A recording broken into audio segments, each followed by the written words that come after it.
talk the Pilates box, which is not what is inferred by that slang term. So I've talked about the pelvis, I've talked about the rib to hip, but there's another important piece here, which is what is going on from shoulders to hips. The Pilates box. Think of yourself as a rectangle, and can you find those 4 points of your rectangle not only able to reach away from each other, but in alignment with each other top to bottom? So here's my hips in this example. Here's my ribs right now anyway.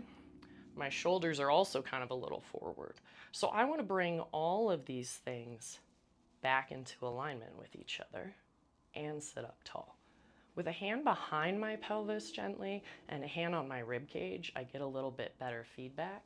Of course, it makes it harder for me to keep my broad shoulder, a little connection in between the shoulder blades, finding length in the neck, and finding a little connection that pulls my head slightly back, just because I know I have a generally kind of forward head posture.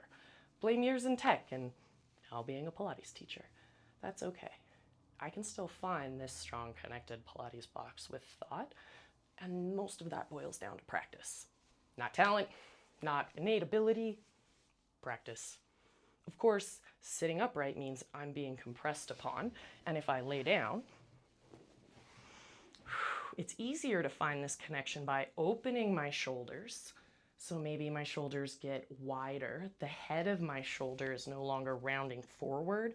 For me today, that means I need to put the knife edge of my hand down instead of palms down. And that's okay. Once I've got my shoulders down, you might notice I keep rolling my spine out. It's because I keep finding that I'm a little hinky feeling somewhere. And then my ribs are gonna pull down a little, back into alignment with my shoulders slightly. And I'm gonna pay attention to my pelvis. It feels tilted here, so maybe I flatten that out a little and see what that does to my rib connection. Nobody's perfect, but we're generally thinking moving slow and in control of this posture of your body first, so that you can do the exercise, but maybe it's not as intense as initially anticipated. It's a different kind of intense. We'll get to that. Good job.